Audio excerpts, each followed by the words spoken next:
आज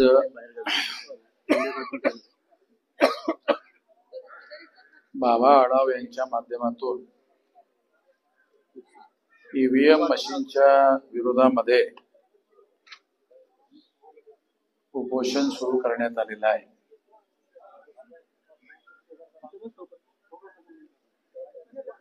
ईव्हीएम मशीनच्या माध्यमातून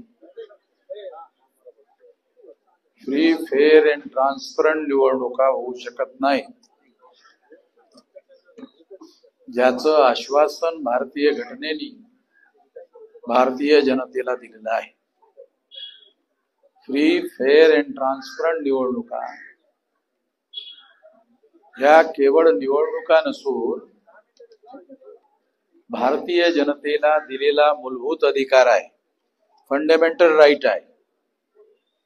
आमच्यामधील बहुसंख्य लोकांना राईट आणि फंडामेंटल राईट मधील फरक लक्षात येत नाही. काही वकील लोकांनाच समजते ते फक्त, आणि म्हणून मग ते हायकोर्ट, सुप्रीम कोर्टामध्ये फंडामेंटल राईटच्या आधारावर केसेस घेऊन जात राहतात. परंतु हे जे फंडामेंटल राईट्स आहेत, ज्यामध्ये हा मूलभूत अधिकार आहे फ्री, फेअर अँड ट्रान्सपरंट निवडणुका,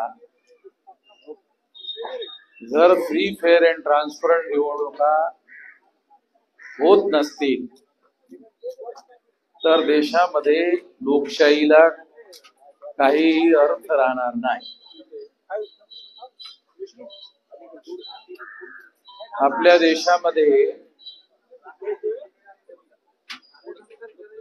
फार कमी संख्येनं लोक शिक्षित आणि अर्धशिक्षित, अशिक्षित लोक आहेत. जवळपास 80% लोक. अक्षरांची साक्षरता आणि संगणकाची साक्षरता या दोन वेगवेगळ्या गोष्टी आहेत. आपल्याकडे सध्या आपण अक्षराच्या साक्षरतेमध्ये गुंतलेलो आहोत, किंवा नवीन साक्षरता आलेली आहे संगणकाची, त्या बाबतीमध्ये तर आपण फार मागे आहोत. आणि त्यामुळे या संगणकाच्या साक्षरतेच्या अभावामधून, माहितीच्या अभावामधून आपल्या बरोबर निवडणुकीमध्ये मोठा घोटाळा केला जात आहे. टेक्नॉलॉजीमध्ये अमेरिका भारताच्या फार पुढे आहे. युरोप, जर्मन, जपान हे देश फार पुढे आहेत. त्या देशातील जनता सुद्धा साक्षर आहे. साक्षरतेच्या पलीकडे ते लोक शिक्षित आहेत टेक्नॉलॉजीच्या बाबतीमध्ये सुद्धा. तेव्हा त्या ठिकाणी अशा पद्धतीच्या मशीनचा वापर करणं तर्कसंगत ठरलं असतं, परंतु त्या देशामध्ये निवडणुका ईव्हीएम मशीनच्या माध्यमातून होत नाहीत. भारतातील जी माध्यमं आहेत ती माध्यमं या बाबतीमध्ये लिहित असताना अमेरिकेमध्ये, युरोपमध्ये, जर्मनमध्ये, ज्या देशामध्ये ईव्हीएम मशीनचे शोध त्यांनी लावला, त्या देशामध्ये ईव्हीएम मशीनवर निवडणुका होत नाहीत. भारतामध्ये ईव्हीएम मशीनचा अट्टहास का धरला जातो, हा खरा प्रश्न आहे. कारण ईव्हीएम मशीन मध्ये जर घोटाळा करण्यात आला तर तो सहजासहजी पकडता येत नाही. परंतु या ज्या निवडणुका झालेल्या आहेत, या निवडणुकीमध्ये संध्याकाळी 5-6 वाजताच्या नंतर रात्री 11 वाजेपर्यंत मोजणी करण्यात आली. 5-6 वाजताच्या नंतर 77 लाख मतांचा फरक पडलेला आहे. इतक्या कमी कालावधीमध्ये 77 लाख मत.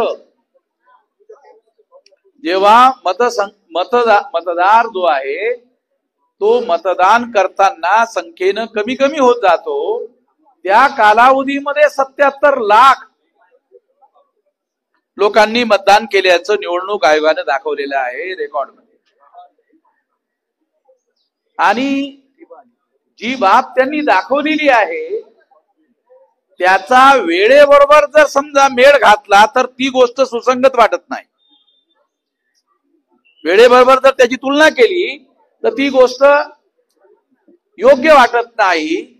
आणि त्यामुळे ती गोष्ट ठसठशीतपणे आणि ठोसपणे समोर आलेली आहे की ईव्हीएम मशीन मध्ये घोळ करून या निवडणुका जिंकण्यात आलेल्या आहेत. इतके दिवसापर्यंत ह्या गोष्टी बोलल्या जात आहेत, परंतु निवडणूक आयोग याबद्दल अवाक्षरानं सुद्धा बोलताना दिसत नाही, एक अक्षर सुद्धा बोलत नाही.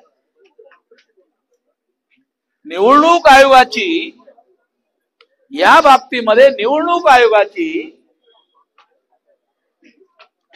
जबाबदारी आहे, केवळ जबाबदारी नाही जबाबदेही आहे. जबाबदेही म्हणजे काय? लोक जर प्रश्न उपस्थित करत असतील तर त्याची त्यांनी उत्तरं दिली पाहिजेत. आणि ते उत्तर देण्यासाठी निवडणूक आयोगाकडेच सर्व प्रकारचा डाटा असताना सुद्धा ते का देत नाहीत? ते असं म्हणतात की पारदर्शी निवडणुका झाल्यात. मग झाल्यात तर त्यांनी त्या गोष्टी आकडेवारी सहित मांडायला काय हरकत आहे? जनतेच्या समोर मांडल्या पाहिजेत. ते तसं मांडताना दिसत नाही. त्यासाठी निवडणूक आयोग पुढाकार घेताना दिसत नाही. ईव्हीएम मशीनच्या माध्यमातून निवडणुका पारदर्शी होऊ शकत नाहीत, फ्री फेअर अँड ट्रान्सपरंट होऊ शकत नाहीत. त्यामुळे या निमित्तानं बावाळा यांनी जे काही उपोषण आरंभ केलेला आहे याला माझा केवळ शाब्दिक पाठिंबा नसून बाबांनी जर याला महाराष्ट्र बंदची हाक दिली तर त्यामध्ये आम्ही संपूर्ण शक्तीनिशी, संघटन शक्तीनिशी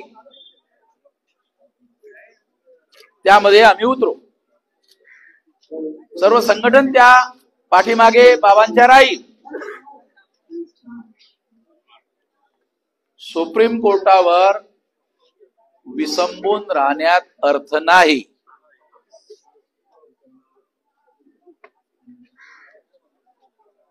सुप्रीम कोर्ट बरेचदा सोयीची भूमिका घेते. त्यांच्या समोर तथ्य मांडले असताना सुद्धा. म्हणून आपण कोर्टामध्ये या मुद्द्यावर जाण्याच्या ऐवजी बाबा आढाव यांनी उपवास आरंभलेला आहे तेव्हा ही चळवळ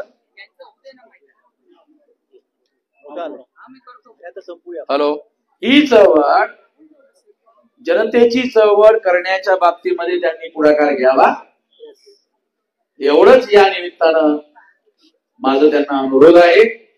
आणि त्या आंदोलनाला, जनतेच्या आंदोलनाला महाराष्ट्रातील गावागावापर्यंत पोहोचवण्यासाठी आम्ही पूर्ण शक्तीने पाठिंबा देऊ एवढंच या निमित्तानं घोषणा करतो. धन्यवाद.